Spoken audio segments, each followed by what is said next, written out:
Hello guys, welcome to my channel Comfort Cooking.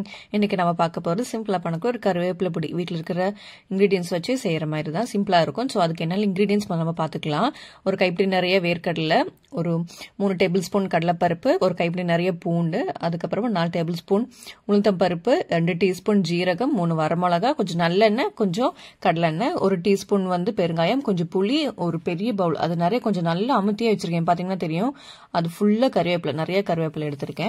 இப்போ ஒரு கடாய் வச்சு எண்ணெய் சூடானதும் எண்ணெய் ஊத்திடலாம். நல்லெண்ணெய் ஊத்திக்கலாம்.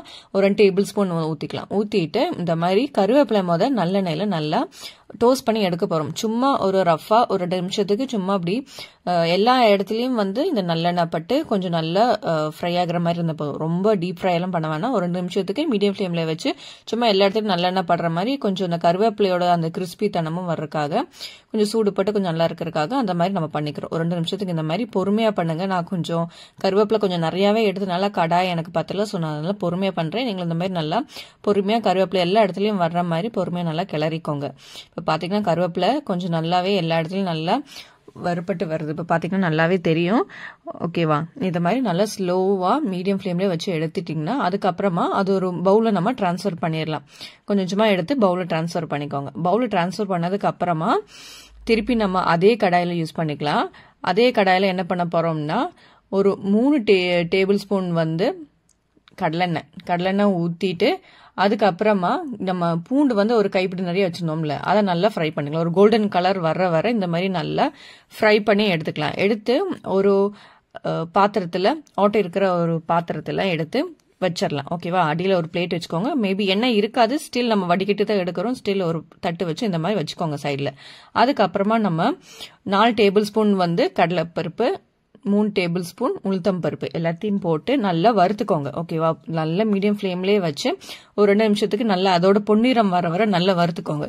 இப்ப ரெண்டுமே நல்ல பொன்னிறம் வந்ததுக்கு அப்புறமா நம்ம என்ன பண்ணோம், ஒரு கைப்பிடி நிறைய, ஓகேவா, ஒரு கைப்பிடி 2 கைப்பிடி கூட எடுத்துக்கோங்க. நிறைய வேர்க்கடலை நல்ல ஹெல்த்தி தான், சோ அது நிறையவே எடுத்துக்கோங்க. 2 கைப்பிடி நிறைய வேர்க்கடலை தோல் எடுத்தது தான் யூஸ் பண்ணணும். சோ அப்ப கசப்புத்தன்மை இருக்காது. சோ அதையும் போட்டு திருப்பி ஒரு 2 நிமிஷத்துக்கு நல்லா வணக்கிக்கோங்க. இந்த வேர்க்கடலை, கடலைப்பருப்பு, உளுந்தம் பருப்பு எல்லாம் நல்லா பொன்னிறம் வர கொஞ்சம் நல்லா வறுத்துக்கோங்க மீடியம் ஃபிளேம்ல வச்சு. திருப்பி அதையும் நல்லா வடிகட்டிட்டு நம்ம அந்த வடிகட்டி வச்சிருக்கோம்ல பூண்டு போட்டோம்ல அதிலேயே போட்டுக்கலாம். போட்டுட்டு ஒரு சைட்ல மாத்தி வச்சுக்கோங்க.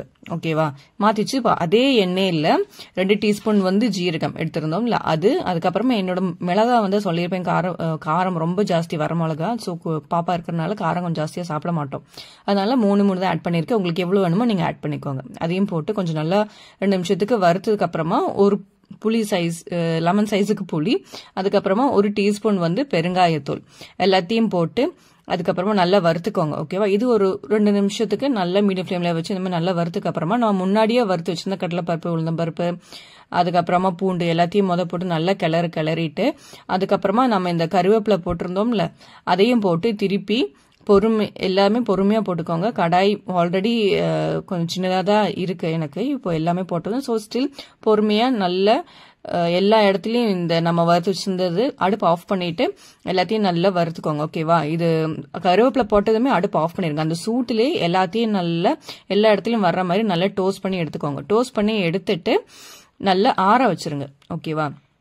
கருவேப்பிலையை நல்லா ஒரு பிளேட்லயோ பெரிய தாம்பாள தட்டுல போட்டு நல்லா ஸ்ப்ரெட் பண்ணி நல்லா ஆற வச்சுக்கோங்க. இப்போ பாத்தீங்கன்னா நல்லா ஆறிடுச்சு. திருப்பி நல்லா கிளறி பார்த்தோம், நல்லாவே எல்லா பக்கம் நல்லா ஆறிடுச்சு. இப்போ இந்த கருவேப்பிலை பொடிக்கு தேவையான அளவுக்கு உப்பு கொஞ்சம் ஜாஸ்தியா இருக்கனால மிக்ஸி ஜார்ல போடும்போது எல்லா இடத்துலயும் உப்பு வர முடியாது. அதனால நம்ம அரைக்கிறதுக்கு முன்னாடியே உப்பு போட்டு திருப்பி அதை ஒரு நல்லா கிளறி விட்டுட்டு அதுக்கப்புறமா நான் ஆட் பண்ணிக்கிறேன். ஓகேவா? இப்போ உப்பு போட்டு நல்லா எல்லா இடத்துக்கும் வர்ற மாதிரி நல்லா கிளறி விட்டுக்கிறேன். கிளறி விட்டுட்டு நம்ம இப்போ மிக்ஸி ஜார்ல கொஞ்சம் கொஞ்சமா ஆட் பண்ணி பவுடர் மாதிரி அரைச்சு எடுத்துக்கலாம். ஓகேவா? இந்த மாதிரி மிக்ஸி ஜார்ல கொஞ்சமா ஆட் பண்ணிக்கோங்க. எந்த அளவுக்கு முடியுமோ அந்த அளவுக்கு ஒரு 3/4 போட்டா போதும். போட்டுட்டு நல்லா ஃபைன் பேஸ்டா எடுத்துக்கோங்க. நம்ம பொடி பண்ணும்போதே என்ன வேர்க்கடலை எண்ணெயில இருக்கிறதுனால கொஞ்சம் ஒன்னொன்னு ஒட்டுற மாதிரி இருக்கும். பட் நல்லா அது ஆறி நல்லா ஒன்னொன்னு உடச்சு விட்டு நல்லா ஸ்ப்ரெட் பண்ணி நல்லா ஒரு தட்டுல போட்டு ஆற வச்சோம்னா இந்த மாதிரி நல்ல பொரின்னு வந்துரும். ஓகேவா? சோ கண்டிப்பா எல்லாரும் ட்ரை பண்ணி பாருங்க, எப்படி இருக்குன்னு சொல்லுங்க. தேங்க்யூ.